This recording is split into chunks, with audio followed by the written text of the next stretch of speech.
பேராசிரியர் தியாகராஜன் அவர்களுக்கும் அவையில் கூடியிருக்கின்ற பெரியோர்களுக்கும் தமிழர் அறிவியலின் வெட்டுமுக தோற்றத்தை தன்னுடைய வாழ்த்துறையில் வழங்கிய என்னுடைய ஆசிரியர் பேராசிரியர் குறிஞ்சிவேந்தன் ஐயா அவர்களுக்கும் ஆழமான ஒரு விழிப்புணர்வு உரையை ஆற்றிய வைத்தியர் மருத்துவர் நரேந்திரன் ஐயா அவர்களுக்கும் இலங்கையிலிருந்து வருகை தந்துள்ள பேராசிரியர்களான பேராசிரியர் முதுநிலை விரிவுரையாளர் கிழக்கு பல்கலைக்கழகத்தின் முதுநிலை விரிவுரையாளர் சந்திரகுமார் அவர்களுக்கும் யாழ்ப்பாண பல்கலைக்கழகத்தின் அன்பு இளவல் கீதேஸ்வரன் அவர்களுக்கும் தஞ்சை தமிழ் பல்கலைக்கழகத்திலிருந்து வருகை தந்துள்ள பேராசிரியர்களுக்கும் மாணவ நண்பர்களுக்கும் அவையில் கூடியுள்ள பெரியோர்களுக்கும் மாணவ நண்பர்களுக்கும் என்னுடைய இந்நேர வணக்கங்கள்.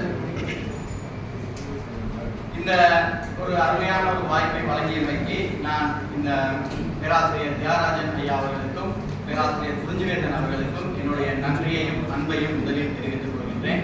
மிக முக்கியமாக இந்த கருத்தரங்கில் தொடர்ந்து இடம்பெறுவதற்கான மூலக்கல்லாக விளங்கியவர் பேராசிரியர் ராமசுந்தரம் அவர்கள் இலங்கையை அறிவியல் தமிழின் தாயகம் என்றுள்ளார். அதாவது அறிவியல் தமிழின் தாயகம் இலங்கை என்பது பேராசிரியர் ராமசுந்தரம் அவர்களின் கூற்று. ஆகவே அத்தகைய பெருமை வாய்ந்த இலங்கையிலிருந்து இந்த 30வது அறிவியல் வளர்ச்சி இந்த தமிழ் அறிவியல் கழகத்தின் மாநாட்டில் பேருரை ஆற்றுவதை ஒரு நிகழ்ச்சியான தருணமாக கருதுகிறேன். இத்துடன் நேரடியாக என்னுடைய உரைக்கு சென்று வருகிறேன்.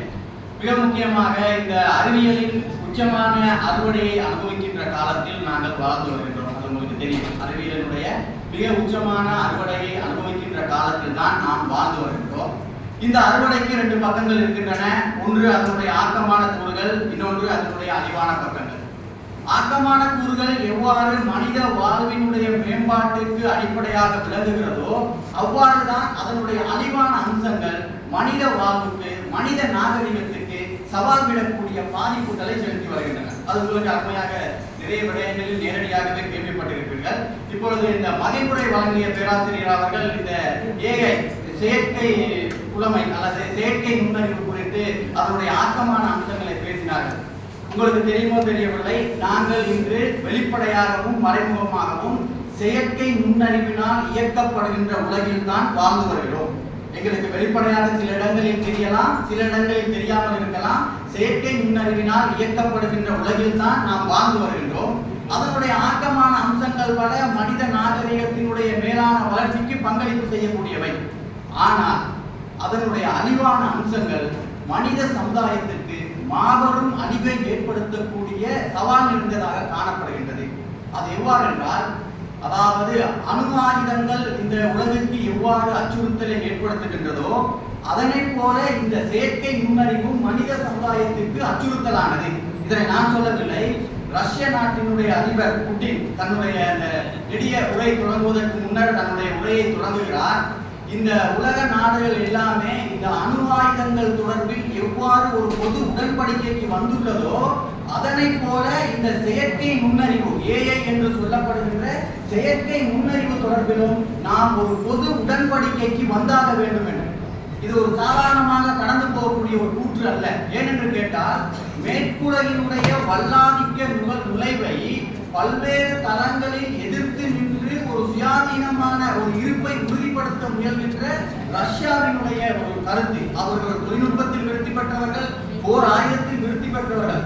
அவ்வாறு விருத்தி பெற்ற ஒரு நாட்டினுடைய தலைவர் இந்த AI தொடர்பாக அணுவாயுதங்கள் போல ஒரு பொது உடன்படிக்கைக்கு நாம் வர வேண்டும் என்று கூறுகிறார் என்றால், இந்த AI ஏற்படுத்தக்கூடிய அழிவு எவ்வளவு பெரியது என்பதை நாங்கள் சிந்தித்து பார்க்க வேண்டும். மிக முக்கியமாக இந்த மேற்குலகு என்ன செய்கின்றது என்று கேட்டால், இந்த அறிவியல் தொழில்நுட்ப வளர்ச்சியின் ஊடாக 3ஆம் உலகினுடைய தொழில் இருப்புகளை நம்மை போன்ற புராதன சிறப்பு வாய்ந்த சமூகங்களினுடைய தொல் அறிவியலை வெவ்வேறு வகையில் சிதைத்து வருகிறது. நாங்கள் புதிதாக பழக்கப்பட்ட அல்லது புதிதாக வந்து நுழைந்த அறிவியல் உள்ளுக்கு நுழைந்து அந்த அறிவியல் வாழ்வில் எமது தொல் அறிவை நாங்கள் தொலைத்து வருகின்றோம். இதுல 2 முக்கியமான விஷயம் இருக்கு. அதாவது இந்த அறிவியல் வரலாறு நீங்க 3 கட்டத்துல பார்த்துக்கலாம். முதலாவது, இந்த இரும்பு தொழில்நுட்பம் கண்டுபிடிக்கப்பட்ட காலத்தில் தெரியல இந்த இரும்பு தொழில்நுட்பம் கண்டுபிடிக்கப்பட்ட காலத்திற்கு பின்னரான இந்த உலக அறிவியல் வளர்ச்சியில் தமிழ்நாடு தலை சிறந்த நிலையில் இருந்தது. நீங்க பார்க்கலாம், கிமுக்கு முற்பட்ட காலத்திலிருந்து இந்த உலகினுடைய பெரும் பகுதியை ஆட்டி படைக்கக்கூடிய தொழில்நுட்ப விருத்தி கொண்டதாக இந்த தமிழ்நாடு விளங்கியது. ஆனால் இந்த அறிவியல் புரட்சி என்று சொல்லுகின்றோம் அல்லவா, இந்த 17ஆம் 18ஆம் நூற்றாண்டுக்கு பின்னர் வந்த அறிவியல் புரட்சிக்கு பின்னரான நிலை என்பது எம்மை மேற்குலகம் அடிமை கொள்வதாக மாறுகிறது. அது உங்களுக்கு தெரியும். என்னன்னு கேட்டால், இந்த அறிவியல் புரட்சியின் ஊடாக கண்டுபிடிக்கப்பட்ட துப்பாக்கிகள், பீரங்கிகள், நீராவி எந்திரங்கள் போன்றவற்றினுடைய நலன்களை எல்லாம் அல்லது அந்த சக்திகளினுடைய ஆதிக்கத்தை எல்லாம் தன்வசம் வைத்திருந்த மேற்கு நாடுகள் அவற்றை கொண்டு எம்மை போன்ற 3ஆம் நாடுகளை தம் கட்டுப்பாட்டுக்கு கொண்டு வந்தன. இந்த நாம் எப்படி காலனிய ஆட்சிக்கு உள்ளாகினோம் அல்லது காலனிய அடிமைக்கு உள்ளாகினோம் என்ற பின்னணியை நீங்கள் தேடி பார்த்தால் அதில் இந்த அறிவியல் புரட்சியின் பின்பால் தோன்றிய இந்த புதிய தொழில்நுட்பத்தினுடைய ஆதிக்கங்கள் யாவும் மேற்குலகின் வசம் இருந்ததும் ஒரு பிரதான காரணம். அந்த சக்திகளை கொண்டுதான் அவர்கள் என்ன செய்தார்கள், எம்மை அடிமைப்படுத்தினார்கள். நாங்கள் மிக நெடிய காலமாக அவர்களின் கட்டுப்பாட்டிற்குள் அவர்களுக்கு அடிமையாக வாழ வேண்டிய நிலைக்கு தள்ளப்பட்டோம். ஆனால் இன்றைய நிலை வேறு. இன்றைய நிலையில் உலகில் எந்த மூலையில் ஒரு அறிவியல் கண்டுபிடிக்கப்பட்டாலும் அது அடுத்த நொடியே அடுத்த நாளே என்ன செய்யணும்னு கேட்டால் உலக நாடுகள் முழுவதும் பரவலடையக்கூடிய ஒரு உலக மாற்றம். அதான் நாங்கள் நீங்க உலகமயமாதல் என்று சொன்னாலும் சரி, பூகோளம் கிராமமயமாதல் என்று சொன்னாலும் சரி, உலகின் எந்த மூலையில் ஒரு பொருள் கண்டுபிடிக்கப்பட்டாலும் அது அடுத்த நொடி அல்லது அடுத்த நாளே நாம் பயன்படுத்தக்கூடிய ஒரு சூழல் இருக்கு. நான் அவர் சொன்ன மாதிரியே இந்த செயற்கை நுண்ணறிவையே ஒரு உதாரணமாக சொல்வதாக என்றால், புட்டின் என்றார் தான் நான் சொன்னேன், விளாடிமிர் புட்டின். அவர் தன்னுடைய அந்த நெடிய உரையை தொடங்குவதற்கு முன்னர் அவரை போலவே ஒரு ஏஐயால் செய்யப்பட்ட ஒரு உருவம் ஒரு உரையை நிகழ்த்தியது. அந்த உரைக்கு பிறகுதான் அவர் உரை நிகழ்த்தினார். அப்பொழுதுதான் சொன்னார் அது எவ்வளவு அச்சுறுத்தலானது என்பதை சுட்டிக்காட்டினார். அவர் உரை நிகழ்த்தி ஒரு 3 நாட்கள் சென்ற பின்னர் காசி தமிழ் சங்கத்தில் இந்தியாவினுடைய பிரதமர் ஆற்றிய உரை ஏஐ துணை கொண்டு தமிழில் மொழிபெயர்க்கப்பட்டது, ஏனைய மொழிகளில் மொழிபெயர்க்கப்பட்டது. அதாவது ஏஐ ரஷ்யாவில் அறிமுகமாகி ஒரு 3வது நாளே அரசு மட்டத்தில் இந்தியா அதனை செயற்படுத்தி காட்டியது. இந்தியா செயற்படுத்தி 3வது நாளில் பாகிஸ்தானில் இருந்து இம்ரான்கான் சிறையில் இருந்தபடியே தன்னுடைய தேர்தல் பிரசாரத்தை என்ன செய்கிறார், ஏஐ உதவி கொண்டு செய்கிறார். அப்ப என்ன சொல்கிறோம் என்றால், இன்றைய காலத்தில் கண்டுபிடிக்கப்படுகின்ற உலகின் அதிநவீன தொழில்நுட்பங்கள் கீழே நாடுகளுக்கும் சரி உலகின் எந்த நாடுகளுக்கும் சரி அந்நியப்பட்டவை அல்ல, எங்களுக்கும் உரியது. அதை அந்த அறிவு எங்களிடமும் இருக்கின்றன, அதை பயன்படுத்தும் ஆற்றல் வாய்ந்தவர்களாக நாங்கள் இருக்கிறோம் என்பதை உலகிற்கு காட்டுகின்ற செயற்பாடுகளாக தான் இதையெல்லாம் விளங்குகின்றன. வெளிப்படையாக பார்க்கின்ற பொழுது இவை மேலோட்டமான அல்லது தொழில்நுட்ப விருத்தியினால் வளர்ச்சி அடைந்த நிகழ்வுகளாக இருந்தாலும் இவற்றுக்கு பின்னால் இருக்கின்ற இயங்கு சக்திகள் என்பது சர்வதேசத்திற்கு எங்களுடைய ஆளுமையை, ஆற்றலை, புலமையை பார்க்கின்ற நிகழ்வுகளின் ஒரு அங்கம்தான். இவ்வாறு மேற்குலகினுடைய அறிவு பாரம்பரியம் உடனுக்குடன் எங்களுக்கு கிடைத்தாலும் இதில் நடக்கின்ற இன்னொரு அம்சம் என்னன்னு கேட்டால், அந்த அறிவு பாரம்பரியத்தின் ஒரு அங்கமாக நாங்கள் உள்ளிருக்கப்படுகின்ற போது எங்களுடைய தொல் அறிவை, எங்களுடைய மூதாதையர் தங்களுடைய வாழ்க்கை அனுபவத்திலிருந்து பெற்றுக்கொண்ட அறிவை, அவர்களுடைய அறிவு விருத்தியிலிருந்து பெற்றுக்கொண்ட தொழில்நுட்ப அறிவை நாங்கள் என்ன செய்கின்றோம் என்றால் மெல்ல மெல்ல புறக்கணித்து வருகின்றோம். மெல்ல மெல்ல புறக்கணிக்க வேண்டிய நிலைக்கு தள்ளப்படுகின்றோம். அவற்றின் காரணமாக என்ன செய்கின்றோம் என்றால் எங்களுடைய பாரம்பரியங்களை இழந்து மேற்குலகினுடைய அறிவியல் சார்ந்த வாழ்க்கை முறைக்கு எங்களுடைய வாழ்வை சகவமைத்துக் கொள்கின்றோம். இதனால் என்ன நடக்குது, வாழ்க்கை நல்லா தானே முன்னேறுது அப்படின்னு கேட்டீங்கன்னா, தமிழ் பண்பாட்டு வரலாற்றில் கற்பிக்கப்பட்ட அறிவியல் முறைக்கும் அறிவியல் பயன்பாட்டுக்கும் மேற்குலகின் வழிவந்த அறிவியலுக்கும் அறிவியல் பயன்பாட்டுக்கும் ஒரு பிரதானமான வேறுபாடு இருக்கின்றது. அந்த வேறுபாடு தான் இந்த மனித சமுதாயத்தினுடைய அழிவுக்கு ஒரு பெரிய பங்களிப்பு செய்து நான் நினைக்கிறேன். மிக முக்கியமா அதை என்ன சொல்ல வரேன்னு கேட்டால், தமிழனுடைய அறிவியல் என்பது தனித்துறையாக இயங்கியதில்லை. அந்த அறிவியலுடன் எப்பொழுதுமே அறவியலும் இணைந்திருந்தது. அதுதான் தமிழனுடைய அடிப்படையான அறிவியல். ஆகவே பூர்வ தமிழ் அறிவியல் என்பது அந்த அறிவியலுக்குள் அறத்தையும் வைத்திருந்தது. அந்த அறத்தினால் தான் என்ன நடக்கவில்லை என்றால் அறிவியல் பயன்பாடு செயல்பாடுகளால் எங்களுக்கு அதிக தீங்கு நடக்கவில்லை. ரெண்டாவது உதாரணம் வந்து சொல்றோம். இப்ப சங்க இலக்கியத்துல ஒரு பாடல் வருது, நற்றினை நமக்கு தெரியும். மரம் தான் மருந்தும் கொள்ளலாம். அதாவது ஒரு மருந்து தயாரிக்கப்படுது. அவர் சொல்றார், அந்த மரத்திலிருந்து இலையிலிருந்து, கிளையிலிருந்து, பழத்திலிருந்து, வேரிலிருந்து, தோலிலிருந்து, எதிலிருந்து நீ மருந்து தயாரித்தாலும் அந்த மருந்தை உண்டு நான் வாழலாம். ஆனால் அந்த மரத்தினுடைய வேரை அழித்து, அந்த மரத்தை அழித்து தயாரிக்கப்படுகின்ற மருந்தை உண்டு நான் உயிர் வாழ வேண்டுமாக இருந்தால் அந்த வாழ்வு எனக்கு தேவையில்லை. அவர் தமிழனுடைய அறிவியல் என்ன சொல்லுகிறார்? அறிவியலும் அதாவது மனித உயிரும் மரத்தினுடைய உயிரும் ஒன்றுதான். இதை விட பெரிய அறிவியல் எங்களுக்கு அவசியம் இல்லை. இந்த அறிவியலுடைய அடிப்படையை நான் சொல்ல வந்தது என்னன்னு கேட்டால், இந்த அறிவியல் என்பது தமிழனுடைய அறிவியலோடு பின்னி பிணைகிறது. அந்த அறிவியல் தான் என்ன செய்யுதுன்னு கேட்டால், அறிவியலினுடைய ஆக்கக்கூறுகளை மட்டும் எம்மை பயன்படுத்தவும், அழிவான கூறுகளில் இருந்து எம்மை விலகி செல்லவும் தூண்டுகோலாக அமையும். இன்னும் ரெண்டு உதாரணம் சொல்லலாம். இப்ப உணவு பற்றி மருத்துவர் அவை நிறைய சொன்னார். இந்த உணவு முறை, உணவு பயன்பாட்டில் நாங்கள் எவ்வாறு எல்லாம் மாறிக்கணும். நீங்க சிந்தித்து பாருங்கள். உணவு மட்டுமில்லை, உற்பத்தி முறையிலே நாங்கள் இன்னைக்கு என்ன செய்யறோம்? நிலத்தை நஞ்சாக்குறோம், உணவை நஞ்சாக்குறோம். எதற்காக? உற்பத்தியை பெருக்கிறதுக்காக. இந்த உற்பத்தி பெருக்கம் என்பது லாபத்தை மட்டுமே அடிப்படையாக கொண்டது. இந்த லாபத்தை அடிப்படையாக கொண்ட நாம் என்ன செய்யணும்னு கேட்டால், நிலத்தையும் உணவையும் நஞ்சாக்குகிற மருந்து உற்பத்தியை நாங்கள் செய்யறோம். அதை விட துயரமானது, இந்த தானியத்தை விளைவிச்சு இந்த உலகுக்கு உணவு தருகின்ற விவசாயி தான் விதைத்த தானியத்திலிருந்து அடுத்த விதைப்புக்கு விதை பெற முடியாத துயரத்தை நாங்கள் துயர நிலைக்கு கொண்டு வந்து வச்சிருக்கோம். அதாவது இந்த முறை விதைத்தவன் அடுத்த முறை விதைக்கணுமாக இருந்தால் பல்தேசிய கம்பெனிகளிடம் போய் கையேந்தி நிற்கணும். ஏன்னு கேட்டால், அந்த விதையினுடைய இயற்கை தன்மையை, இந்த உலக இயற்கையே மாற்றி ஒரு விதையிலிருந்து திரும்ப ஒரு விதையை பெற முடியாத அளவுக்கு இந்த அறிவியலை நாங்கள் என்ன செஞ்சிருக்கோம்? சிதைத்திருக்கோம். என்ன காரணம்? அறிவியல் தமிழன் போன்ற பழம்பெரும் சமுதாயங்கள் அறிவியலுக்குள் வைத்திருந்த அறிவியலை நாங்கள் தூரம் தள்ளி அறிவியல் வேற பிரித்ததுனாலதான் இன்னைக்கு உலக இயற்கை விதையினுடைய இயற்கையை மறுக்கின்ற வகையில் விதையிலிருந்து ஒரு விதையை என்ன செய்ய முடியாது, உருவாக்க முடியாது என்ற நிலை. அதே மாதிரி நான் தமிழ்நாடு, இலங்கை எல்லா நாடையும் எடுத்துக்கிறேன். இன்னைக்கு எங்களுடைய நிலை என்னன்னு கேட்டா, சிறுமலைக்கும் பெருவெள்ளம், சிறிது கால வெயிலுக்கும் நீண்ட கால வறட்சி. இதுதான் எங்களுடைய நாட்டினுடைய நிலை. ஆனா நாங்கள் என்ன செய்வோம் கேட்டா, நீரின்றி அமையாத உலகே, நீர் குறையினும் நீர் கூடினும் நோயா அப்படியான திருவள்ளுவருடைய கருத்துக்களை எல்லாம் பெருமிதமாக சொல்லிக்குவோம். இதெல்லாம் அப்படியெல்லாம் எங்களுடைய தமிழர்களுடைய அறிவியல் கண்டுபிடிச்சிருக்காங்க. ஆனா நாங்கள் என்ன செஞ்சிருக்கோம்?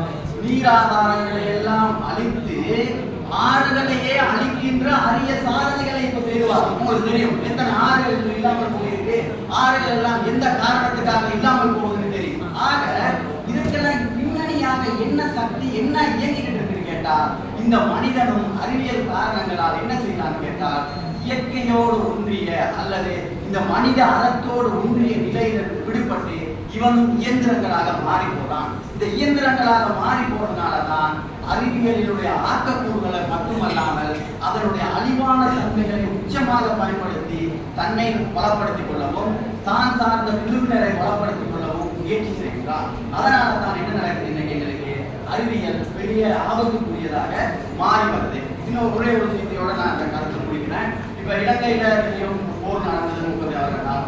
இந்த 30 வருட காலம் போர்ல ஒரு முக்கியமான செய்தி என்னன்னு கேட்டால், போர் நிலத்தில் சிறியவர்கள் எல்லாம் பெரியவர்களானார்கள்.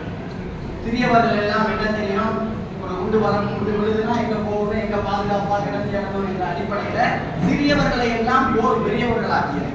அதனை போல இன்னைக்கு என்ன நடக்குது கேட்டால், வளர்ந்து வந்திருக்கின்ற தொழில்நுட்பம் சிறியவர்களை எல்லாம் பெரியவர்களாக்குது. எப்படி பெரியவர்களாக்குதுன்னா, அவன் வயதால் சிறியவனாக இருப்பான், மனதால் என்ன செய்கின்றான்னு கேட்டால் முதிர்ச்சி அடைந்தவனாக, அதாவது வயது கூடியவர்களுடைய மனநிலையை கொண்டவனாக அவன் மாறுகிறான். இந்த மாற்றம் அவனுடைய இயல்பான நடத்தையை பாதிக்குது, மன பிறழ்வுக்கு கொண்டு போகுது, சமூக கூட்டிணைவிலிருந்து அவனை விலக்கி வைக்குது, புதிய சவால்களை எதிர்கொள்வதற்கு அவனுக்கு தடைகளை ஏற்படுத்துது. இதனால என்ன செய்கிறாங்க என்றால், சின்னதொரு பிரச்சனை என்றாலே அதை தாங்கிக் கொள்ள சக்தியற்று தற்கொலை செய்து கொள்ளலாம். இலங்கையில் அண்மைக்கால தகவலின்படி இந்த இலங்கை பேராசிரியர்கள் இருக்கிறார்கள், பாடசாலை மாணவர்களும் பல்கலைக்கழக மாணவர்களும் அதிகமாக தற்கொலை செய்து கொள்கிறார்கள். இந்த தற்கொலைக்கு பின்னணியில இந்த இணைய விளையாட்டுகள், இந்த அடிமையான அம்சங்கள், இந்த இணையம் மூலம் அவர்கள் எவ்வாறு ஒரு சமூக கூட்டிணைவாக வாழ்வதை இழந்து போனார்கள். முதலானவை எல்லாம் என்ன செய்கின்றன கேட்டால் தாக்கம் செலுத்தி வருகின்றன. ஆகவே இந்த நிலையில தான் நாங்கள் யோசிக்க வேண்டியவர்களாக இருக்கிறோம். என்னன்னு கேட்டால் இந்த அறிவியலை, ஏன்னா அறிவியல் பயன்பாட்டிலிருந்து நாங்கள் விலகி வாழ்வது என்பது சாத்தியமே இல்லை. அறிவியல் பயன்பாட்டிலிருந்து நீங்க விலகி வாழணுமாக இருந்தால் அது ஆதிகால நாட்டு முறையில் தான் போகணும். ஆகவே அறிவியலினுடைய பயன்பாட்டை நீக்கி வைக்க முடியாது, அதிலிருந்து விலக முடியாது. ஆகவே அறிவியலினுடைய தீமையான அம்சங்களை குறைத்தல் எப்படி, அல்லது அறிவியலினுடைய ஆக்கப்பூர்வமான அம்சங்களை நாம் எவ்வாறு பயன்படுத்திக் கொள்ளலாம், இதை பற்றி சிந்திக்க வேண்டிய தேவை இருக்கு. இதுக்கு அடுத்ததாக நாங்கள் என்ன செய்யணும் கேட்டால், ஒவ்வொரு சமுதாயமும் நீண்ட காலமாக பின்பற்றி வந்த இந்த சொல் அறிவியலை, நீண்ட பழைய அறிவியலை இன்னைக்கு நாங்கள் எப்படி பின்பற்றி வரோம், அதை எப்படி அடுத்த தலைமுறைக்கு கையளிக்கிறது, அதை விட இந்த கால மாற்றத்திற்கு ஏற்ப அவற்றை எவ்வாறு இணக்கப்படுத்துவது, அல்லது இந்த அறிவியல் வளர்ச்சி சிதைத்து வருகின்ற மனித விழுமியங்களை எப்படி நாம காப்பாற்றுறது, எப்படி தக்க வைக்கிறது, இவை இப்படியான பல விடயங்கள் குறித்து சிந்திக்க வேண்டிய நிலையில இருக்கிறோம். அப்படி சிந்திக்கின்ற பொழுதுதான் ஒரு நீண்ட கால ஒரு செவ்வியல் பண்பு கொண்ட தமிழ் பண்பாடானது அதற்கு துணையாக அமைது. எந்த வகையில தான் நான் ஏற்கனவே சொன்னேன், அறிவியல் என்பது அந்த அறிவியல் தொழில்நுட்பங்களை மட்டும் கொண்ட தனித்துறை அல்ல. அந்த அறிவியல் எப்பொழுதும் அறிவியலோடு இணைந்திருக்கணும். அறிவியலோடு அறிவியல் இணைந்திருக்கின்ற பொழுதுதான் அதனுடைய பாதகமான அம்சங்கள் இல்லாமல் போகும், குறைந்து போகும், ஆக்கமான அம்சங்கள் அதிகரிக்கும். அதைத்தான் தமிழ் பண்பாடு என்ன செய்திருக்கிறது கேட்டால், இந்த உலகிற்கு ஒரு கொடையாக கொடுத்திருக்கின்றது. மரம் சார் மருந்தும் கொள்ளலாம், மரத்தை அழித்து நான் உயிர் வாழ அந்த மருந்து எங்களுக்கு தேவையில்லை என்று மிகப்பெரிய ஒரு அறத்தை, அறிவியலை, அறத்தையும் இணைத்து சொல்லியிருக்கு. ஆகவே இந்த மாதிரி நாங்கள் இழந்து வருகின்ற பாரம்பரிய அறிவியல் அம்சங்களையும் இந்த அறிவியலுடைய அழிவான அம்சங்களையும் தள்ளி வைப்பதற்கும் அந்த பாரம்பரிய அறிவை தொடர்வதற்கும் இத்தகைய கருத்தரங்குகள் என்ன செய்யுது கேட்டால் வழி சமைக்கும். ஏன்னு கேட்டால் அடுத்த தலைமுறையினருக்கு இந்த புதிய தகவல்களை கொண்டு சேர்க்கவும், இந்த எங்களுடைய பாரம்பரிய அறிவியலை மீட்டெடுப்பதற்கும், மாணவர்கள் மத்தியிலும் இளையோர் மத்தியிலும் விழிப்புணர்வை ஏற்படுத்துவதற்கும் இந்த மாதிரியான அறிவியல் கருத்தரங்குகள் வழி சமைக்கும். அந்த வகையில இந்த கருத்தரங்கை அப்படியான ஒரு பெரிய நோக்கம், ஒரு மிக நாம் நாடு தழுவிய ஒரு மனித நேயத்தோடு செய்யப்பட்ட பெரிய நோக்கத்தோடு கொண்ட இந்த கருத்தரங்க ஒழுங்கமைத்தமைக்கு அறிவியல் தமிழ் மற்றும் தமிழ் வளர்ச்சித்துறையின் தலைவர் பேராசிரியர் ஜெயராஜன் அவர்களுக்கும் பேராசிரியர் இந்து அம்மா அவர்களுக்கும் அவர்களோடு இணைந்து இந்த மாநாட்டை ஒழுங்கமைத்து நடத்துகின்ற செல்வம் கலை மற்றும் அறிவியல் கல்லூரிக்கும், அனைத்து இந்திய அறிவியல் தமிழ் கழகம் மற்றும் இந்திய இலக்கிய ஆய்வுகளுக்கான பன்னாட்டு ஆய்வுகள் ஆகிய அவற்றை சார்ந்த நிர்வாகிகளுக்கு என்னுடைய வாழ்த்துக்களையும் நன்றிகளையும் தெரிவித்துக் கொள்வதோடு இத்தகைய ஒரு அருமையான வாய்ப்பை வழங்கியமைக்கு இந்த ஆசிரியர் பேராசிரியர் குஞ்சுவேந்தன் சார் அவர்களுக்கும், தமிழ் பல்கலைக்கழகத்தின் பதிவாளர் பேராசிரியர் தியாகராஜன் அவர்களுக்கும் என்னுடைய நன்றியையும் அன்பையும் சொல்லி